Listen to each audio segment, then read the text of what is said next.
Good morning guys, welcome to 5th generation Hobby Shop. Welcome to another quick video testing.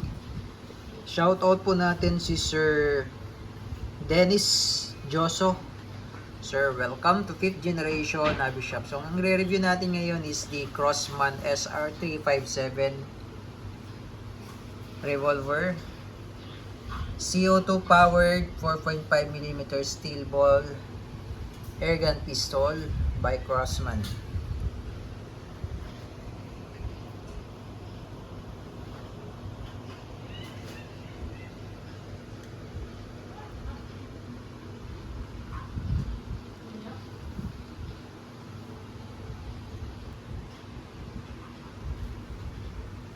Silver chrome po yan.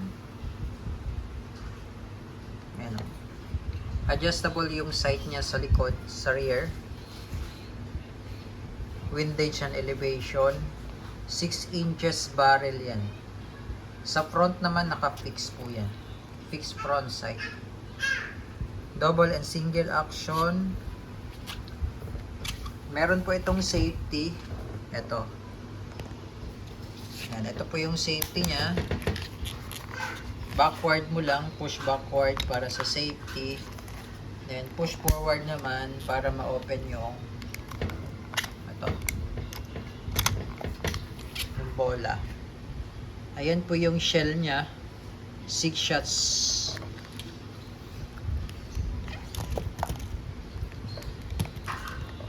Anim po yan. Ayan. Ito naman po yung kanyang bala. Ito po ay bolitas. Ayan po, dumidikit po sa magnet yan. 4.5mm steel ball. Ayan. So, ibig sabihin po, mas maliit siya sa bala ng airsoft. Pero yung bala ng airsoft ay plastic. Ito po, bolitas po ito. Ayan. Dito po niloload ang bala.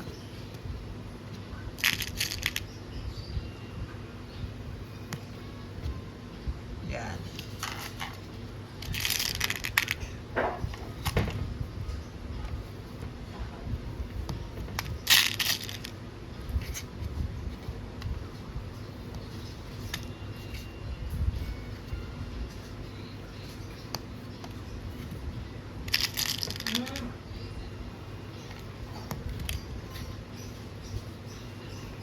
Yan. Kaya mapapansin nyo po, may butas po yan.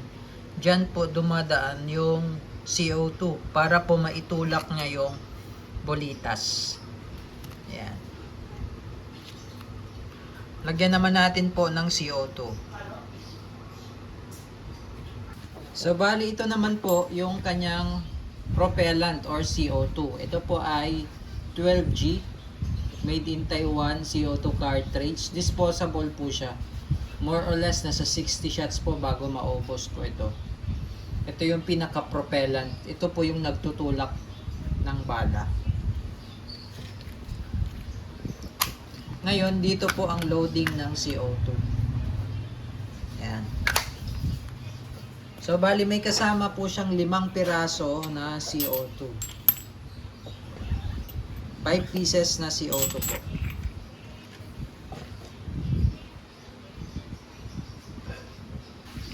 At meron na rin po siyang kasamang 500 shots na silver coated na steel ball. So ganito po yon. At silicone oil. Lagyan po natin ng CO2.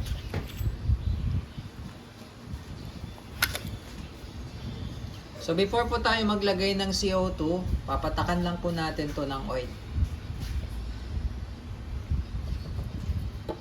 Every time po na maglalagay tayo ng CO2, patak po ng oil.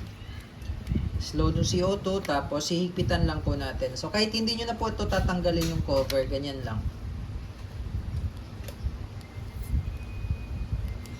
At tamang higpit lang po. Ayan. Testing lang natin, sir. Ito po yung single action.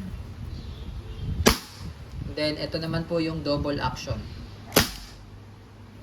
So, pag single action, ibababa mo lang yung hammer. Pag double action, direkta kalabit na po sa trigger. Okay, so load natin. Ito pala ay 6 inches. Yan, susukatin natin para makita lang po. 6 inches po yung haba ng barrel.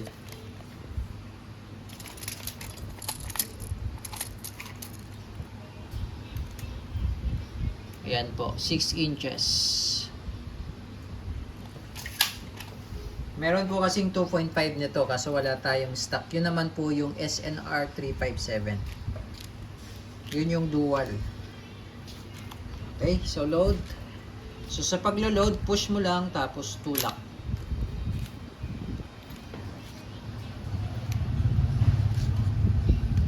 Para siyang may bala ng 38. Ganito po ang size ng 38 special. Pero hindi po ito sa mga first time pong manood, ito po ay air gun lamang, hindi po totoong baril ito. Okay, so testing natin as per request ni sir. Subukan natin dito sa lata ng Argentina meatloaf. So subukan natin siya dito. Ito yung ating magiging target ngayon. Within 2 meters. Okay, testing po SR357 airgun revolver by Crossman, 6 inches barrel, steel ball, CO2 powered. So testing natin yung single action naman. 3 shots for single action and then 3 shots for double action. Firing. So, tingnan natin kung ano yung nangyari sa lata. So parang hindi nagalaw yung lata sa sobrang lakas. Pero tingnan nyo po. Yan, diyan po pumasok yung bala. Then dito po lumabas. So tumagos. So sobrang lakas at sobrang bilis ng bala, halos hindi gumalaw yung lata. Yan. 2 meters po ang distance natin. Layo sa target. Subukan pa natin ulit. Okay, single action pa rin.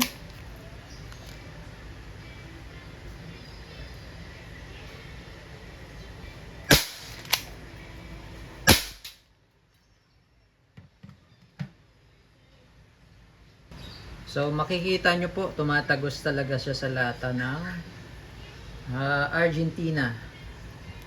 Yan, tagusan po talaga siya. Yan.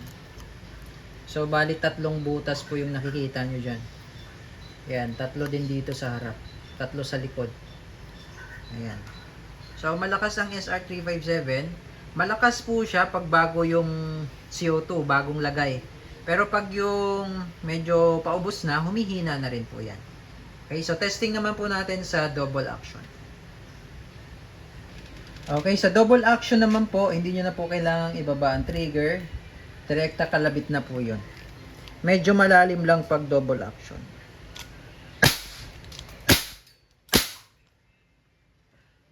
Wala na po yan.